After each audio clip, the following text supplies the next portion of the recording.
Her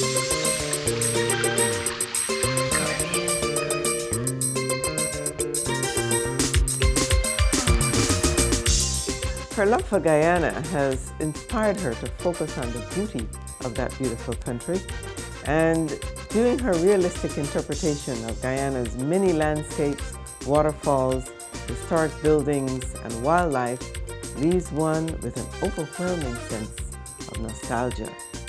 Stay tuned for more with Florence Kersting and her art up next on Carib Nation.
No, you can't.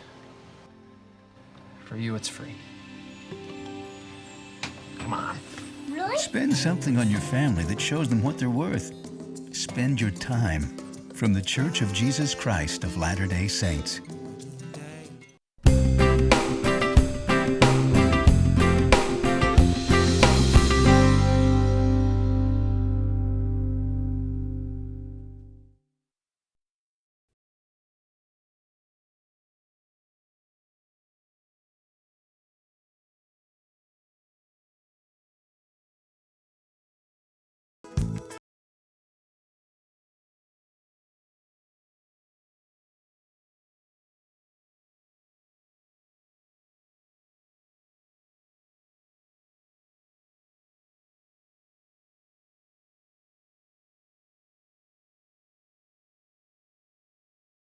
Hello, I'm Doris Dean. Welcome to Carib Nation. My guest today is Florence Kersting, a self-made artist from Guyana, and she's going to share with us a little bit about her life and her work as an artist.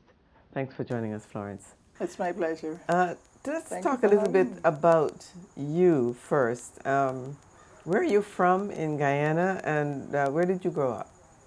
Well, I was born in Newtown, Kitty. And then later, when I got married, we moved to the other part of Kitty, which was on the public road. Oh, so you did grow up where you were born, in the one More or area? less, yes, yes. Tell me a little bit about life growing up in Kitty in Guyana. Oh my. We grew up with what you may call canals with water lilies and ducks and fruit trees reflecting in the water, and I actually even wrote a book about that beautiful place. Wow. In those days, Guyana was, it still is, but to me, as a child growing up, it was like a garden city. Yes, yes. With everyone planting their hibiscus and lots of color. All the water lily colors. You know, it was like heaven to us growing up. Yes. In spite of, let's say, the lack. Children weren't aware of the lack. True, true. Only the parents, not the children. Yeah. Tell me a little bit about your parents. What were they like? Were they strict? Very strict. Very, very strict. I should give you a little joke about my stepfather, because I didn't know my real father, who passed away when I was 2 years old. But he would send you into the shop, and he would spit on the ground. Really? And if that spit dried, before you got back, you got a whipping. So that gives you an idea of how strict they were. Means you can't stop.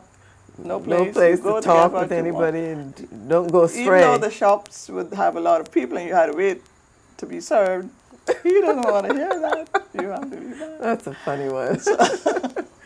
So that's, but you know, it's the usual getting married when you're young. Yeah. They want you to get married as soon as you leave school, and not too much. Well, in my family, my stepfather didn't believe in too much education for girl children. That was our, I call it our downfall. Yes, Having yes. a parent who didn't think that girl children should be educated. They need to go to Carnegie or one of those places that teach you to cook and sew and clean house and get Right, married. because the boys were the ones who were going to earn the money. Yes, that was the situation. Yeah.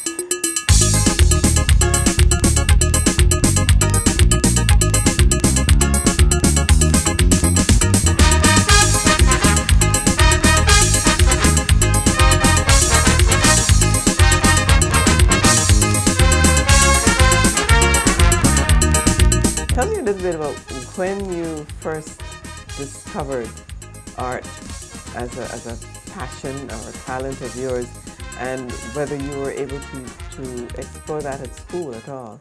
Actually, it's funny that you said that because it was school. It was at school that it was discovered. I had malaria when I was 7 years old, and for 4 years I couldn't go to school. Oh. And within that 4 years, I discovered my art because I used to draw, and I used all my school crayon and watercolors throughout my exercise book. Wow. And so returning to school after 4 years, I was home when I was 7. I went back when I was 11. Aye. So you know what happened to kids that, you know, with I wouldn't go into the teasing, but anyway, my teacher, who was Panzy Burrowes, she wanted to know, why aren't you outside playing with the kids? You know, all the children are out, and you're always in here, you know, like a little recluse sitting here with your exercise book. What is in that book? So she took it from me and she looked at it, and then because of the malaria, I guess I didn't have the energy to, you know, deal with the exercise outside. So she decided to look at my book, and she said, "Did you do this?" And I said, "Yes, I did, you know, all the work." And I used to like to draw powerful people, like Wonder Woman, Samson and Delilah, and Superman, you know, all the super people. Yes. And she said, "You know, you have something here. I want to show this to my dad. Would you lend me the book?" And I said, "Sure." So anyway, her dad was an artist. Then I learned her dad is Mr. E.R. Burrowes. Right. And Well-known artist. Yeah, he was the father of the art movement. I didn't know that then. Yes. But when she came the next day, she said, my father wants to see you. I said, "Well, why would he want to see me? What did I do?" What did I do wrong? And I'm always, butterflies are always there, and, you know, some adult wants to talk to you, you know. So anyway, I went to him and he said, "Florence, you know, I want you to keep this up. I've looked at your work, and you have something, you have a gift. And I want you to pursue it. You must not leave it alone, okay?" Wow. And I said, "Yeah, I will, you know." But as I said, in our culture, you tell, and I should tell my mom I want to be an artist. No, that's true. Or send me You to talk art about school. Going to school, No way, that would not have been, you know, tolerated. That's not a real job or a real life. Get married, yes. So anyway, I didn't get to pursue my art, and I got married instead. I was going to get married to this gentleman who was Chinese and East Indian. But his father, coming from China with his friend, had made a pact or promise to each other that their children, if one has a boy, one has a girl, they would get married. His father passed away a month before we were going to get married. We were going to have a double wedding. And then it happened that he wanted to honor his father's wishes. Really? So instead of telling me, he told his brother. And then his brother told my brother. And this is how it happened. So anyway, after that, like shortly after, I met my husband. This was like a month later, and you know, you're ready to feel loved and wanted. Rebound, yes. So you don't think about, you just want to get there. Yes. So I got married, and when I was 25, I had all 5 of my children. Wow. So forget about art. My husband didn't even know I painted. I never got to that. Yeah, because you see how life was so busy. Yes. From one situation to the next, to the next, to the next. And art was nowhere in sight. So poor Mr. Burrowes must have been wondering what happened. Yes, I'm sure. Anyway, we came to the States on vacation. In those days you could get like 6 months, but you had to leave the country. Mm-hmm. Yes. My husband and I came, and I went to all the art galleries because this was like satisfying this thing in here, and I went back so highly motivated. Mm-hmm. And I said, I could have an exhibition, but I don't want to tell my husband anything. So I went to the British Council. Oh, yes. And I told him I want to have an exhibition. He said, well, you have to bring something to let us see, Mm-hmm. So I used to doodle a few things here and there, but not anything to talk about. And I took it. And they said, okay, you bring us some in 3 months. Mm-hmm. Can you do an exhibition, do paintings that I we see. could have an Specifically for exhibition the in exhibition. 3 months? Yes. And I said, yes, I'll do it in 3 months. So I went to Mr. J. Jeward and bought all my canvases. Well, this was hardboard in those days. Yes. Hardboard and house paints. And I did 35 pieces. Wow. Because I was trying to raise that same goal here too. Now, how did you do that with these kids, these children? But I have a room.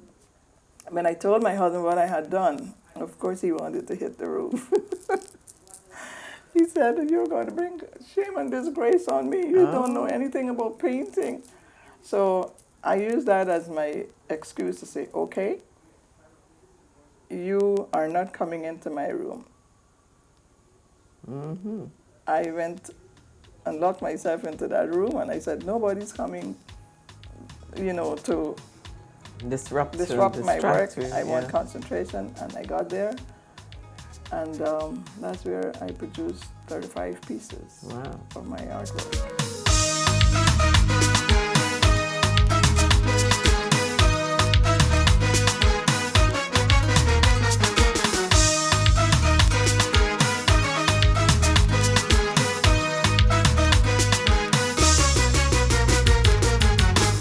How successful was that exhibition? I sold all 35 pieces. Wow. Yes, For the first exhibition? For the first exhibition. My goodness. Yes. I had all these invitations from Leonard Dolphin and quite a few people. I had quite a few exhibitions I grouped with Marjorie Boudhagen, Ron Savory. Mm-hmm. I call them the greats. Yes, of course. I call them Guyana greats. Yes, I was taught by Marjorie. Yeah, we had a lot of group Stanley Graves. We had lots of group exhibitions, and one-woman shows were at the Chase Manhattan Bank and the British Council. And the others were the Candy Library. I had some there too. Okay. And then after I left, that was it. Yeah. Now, did you have any other artistic talent in your family that you know of? Mother, father, cousin, sister, brother? No, not that I know of. Really? But later, my grandchildren were showing. I see. So you passed on some of that? Yes. Yeah, my grandchildren. How many children do you have? 5? I have 5 children. I have 14 grandchildren and 5 great-grand. Wow. Well, fantastic. Congratulations. You have a lot to pass on to them, I'm sure. Oh, yes, yes. Once you came to the United States, tell us a little bit about that transition from the Caribbean or from Guyana to this environment. Well, because my husband, he was older than I was, I should say, that he started to ill. He was getting very ill. And he was service manager of Tea Gettys Grant at that time. And he had to retire 10 years before his time. Oh. And, the Guyana exodus had begun. Yes, yes. But before that, I tried to do other things, like to stay in Guyana. I tried to do the chicken business, and that didn't work. I was doing designing and dressmaking, and everyone was leaving the country, so from one thing to the next. Yes. So my husband decided, you know what, earlier I had asked him for us to do, and he said, no, you don't want to go there because... To travel to the United Yeah, States. he said, no, there's a lot of sweatshops, can you handle that? So, Yes, of course, everyone went to New York. So yeah, that was so all that he everyone said, ever heard anyway, about. so he had when he had to retire, then he made up his mind. Okay, I'm going to send you, and women do get through faster, you know. Yes. And so he sent me, and I lived and worked for 4 years, saving my money. I did all little things, you know. At one time I sold Avon, and people admired my clothes and wanted to know where I got it from. If I bought it at Bergdorf where I worked, and I would give them my little card and say, okay, call me at this number and I'll tell you where I got my clothes. So that's how I So you made a lot of your own clothes? Yeah, I make all my clothes. Yes. So anyway, well, most, yeah. But anyway, I used to do my clothes by hand, by the way. Yes, yeah, When many I of lived us in a did, little I hotel think, room, yes. I sewed by hand, and then eventually, after I was getting some business, I went to Singers and bought a machine. So I started doing that on the side, and then I started, you know, every little thing I did to help with the family. And then during that period, the 4 years of waiting, I wrote my book called How Far Is Home. I wrote in the subways, waiting for the train, sitting, you know, or on my lunch hour. Everywhere I went, I wrote this, you know, I started writing. And that was based on in your my feelings? hotel room, yes, I started writing. You know, it's something to keep me going and something to take my mind off. And I didn't want to, like, sit and think. Right, I missed about how much you missed home. I missed my children so badly. I'm missing this 4 years of seeing them grow up. And instead of getting all emotional about the whole thing, I started putting it out on paper. Into paper. Yeah. You know, because it was not an easy thing for me to do. I can imagine. You know? Well, that's the best therapy. Yeah, my last son, my youngest son, I always call him the baby. I remember when I left, I bent down to give him a hug. And when I went back home for my papers, this tall, He was bending hairy the- man in my bed. Who's he? You thought you know your own son? That's Errol. My And so goodness. I imagine I had to bend to kiss him. And now he's But he bending to bent kiss down you. to kiss me. So Yes. it was, you know, I mean, I can laugh about these things now, but in those days, I Must was have so been very sad hard. about missing out on their And their growing up. growth. And my daughter, you know, Yes. she was so young, and Yeah. you know, it was painful for me. But I told them, I said, I used to dream with them. You see, I would go into the room and dream a lot with them and say, oh, one of these days we're all going to go to this. I'm going to take you to America, and I'm going to do this and do that, and you're going to be this ballet dancer, and that one's going, you know, all the things they wanted to do. We would discuss it, but it happened that things weren't happening that way.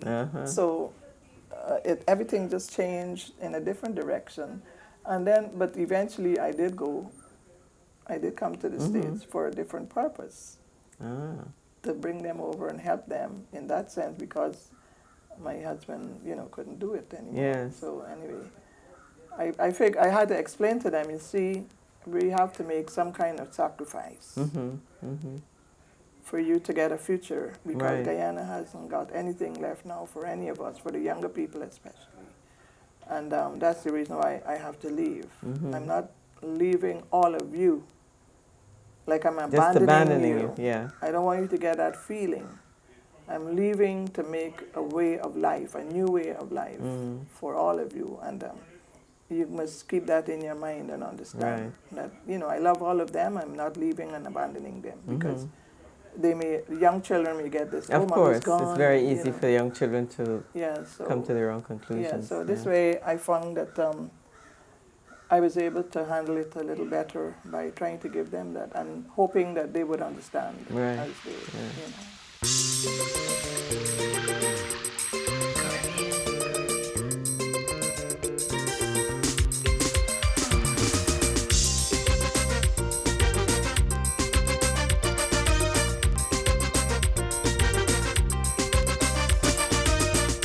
So when did you pick up art again? Here and there, I tried every now and then. I would do so. I did some art in New York and it was at the Nina's Gallery, where I worked at Bergdorf Goodman. Oh yeah, And that's a good place. Yes, and then okay, my husband got very sick, very ill. So I couldn't, I couldn't do anything except go to work, go home, and he was constantly in and out of the hospital. There was no time for myself, for me. Right. It's like I always say, whatever I wanted to do, I shelved it. Right. I put them in. They were collecting dust there, but I had no other choice. Right. To let it collect the dust. So anyway, my husband was ailing for like 10 years, Oh. in and out of the hospital. Yeah. So I decided I couldn't handle him in New York. There was always something. We lived on the 8th floor with elevators, and paramedics having to come and walk up there and take him down. It was like too much. So I decided to come to Florida. Nice. My daughter came first, and then after I decided, so you know what? I told my doctor, and he said, are you crazy? You're going to leave your job and your beautiful apartment? I said, look, if I go to Florida, even if I have to push my husband around in a wheelchair, at least he would have something. I can do something there. But here I can't do anything for him. New York is a difficult place. Yes, and I was so glad that I did that because he had like 3 years of a bit of a quality of life. He was able to, we took him to the beach. Right. And he used to the be warmth swimming, and the sunshine. Riding the bicycle. For a while he did something, and then I would take him driving all over the place, and he was able to see something rather than being cooped up in the apartment all the time. Right. So I didn't regret my move of coming here. After he passed away in '93. And I went through the motions, and then I said, I don't want to sit here and feel sorry for myself for being a widow and blah, blah. I don't want to go through that period because I want to use my time up for something a little creative. And what is the best thing I wanted to do? And you went right back to basics. I wanted to paint. Yes. And this is when I started painting. Right. Now you have, your paintings represent a lot of Guyana. Obviously, lots of your memories from childhood and some of the memories that you've carried, some of the landmarks in Guyana. One that strikes me, of course, is the Catholic Sacred Heart Church. Sorry. Yeah, Sacred Heart Church. Which is now no longer because it's been burnt down. It was burnt down in December 2004. And you have an interesting story of how you put that picture together. Yeah, but do you believe I had a vision? Wow. I was sleeping one night, and I wasn't sleeping really. I just closed my eyes. And I saw, this was after it burned down. Yes. And I saw an ethereal church rising up of the ground, coming up like that. And it was all lit. It had this kind of look, like if it was a ghost, ghost church coming up like this. And I opened my eyes and I said, that church is telling me something. I think I better go and paint it. Yes. But I tried everywhere to get a photograph. I couldn't get a photograph from anyone who gave me the church as I would like to paint it. Right. As I saw it. Yes. And then someone had a stamp. This stamp was 1911. Wow. The package was mailed on June 26 at 6:30 p.m. Everything was on this picture, you know, 1911. But there was a young man who visited us, and he told me about it. He said, I remember the side of it. It used to be brown. And I remember the presbytery being here. I remember that being course, there. that was the original church. Yeah, that was it. And I said, that sounds like the church I would like to paint. The original church. Yes, then someone said, you should see the colors that when it repainted before it got burned down. Yeah. So she was describing the colors. And then another friend went to the burnt out area, and all he found was the two gate. Yes, the fence and the gate. The gates, but he did one of the gates. So this is how I put it all You together. put it all together. Fantastic. So I took the shape of the stamp and used the colors that was described to me that it was painted in. Right. And then extended on the gate, because just that part I saw of one of the gates. I see. So yes, all I you had to do is just take extend it out. the yes, same thing. further. on- Now, you also did a lot of, as I said, not only about the landmarks, and you have Stabroek Market, but you've also looked at the flowers. You've also done a lot about the flowers of Guyana, which is, Guyana has some of the most exotic beautiful plants flowers. and flowers. Yes, beautiful.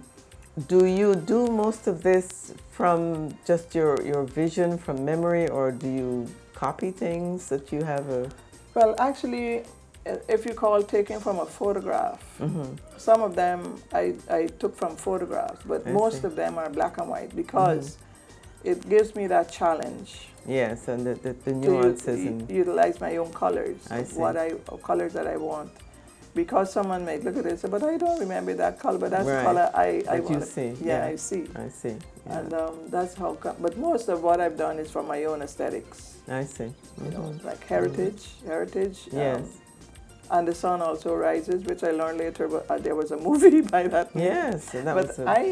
I painted Roraima with the sun coming up early in the morning, and while this lady was having her baby. Wow. My goodness. So because I lived next to a church, a Hawkins church on the public road, and they used to have a lot of the Amerindian people there, and there was this person whose name is Elka, who wrote a book. And the way they were they tell you stories, my children, they tell my children all these stories, and they would come and say, Mommy, you know, they say the women used to go by themselves to have the babies and things like that. So I'm taking from all this. I see, and put it in the and painting. put it into paint, Right, you know, by doing right, that. And yeah. Strength and courage was like, that was a long time ago. I used my son. He was 18 years old with a bed sheet. and I let him, you know, drape like a matador. Yeah. But then there was something was missing as the cow, so I put the horn there. I said, okay, this is going to be an abstract, you know. I see. So I said, but I don't want my face. I said, well, turn it away. So I have it. His face is turned like that. So there are different methods that you've used. Yeah, the idea of it, of strength and courage, because a matador has to have a lot of courage to face the bull, and a lot of strength also. Right. So I thought I'll use those terminology for it. Well, we're running out of time, but I do wish you great success with your art. It's wonderful. Thank you very much. And as you can tell from the way that you managed to get them sold, that you're obviously doing a great job. It's all natural. And of course, it's great for people to remember Guyana. Some of the landmarks might have gone, so it's nice to know that someone has them in print. Thank you so much for joining us. Thank you. It's been a pleasure. And there you have it, a wonderful collection of art by a self-made artist, Guyanese Florence Kersting. And remember, she's a great-grandmother, so that in your retirement, look for your passion. It may be art. Thanks for watching us in Carib Nation. I'm Dara Steen.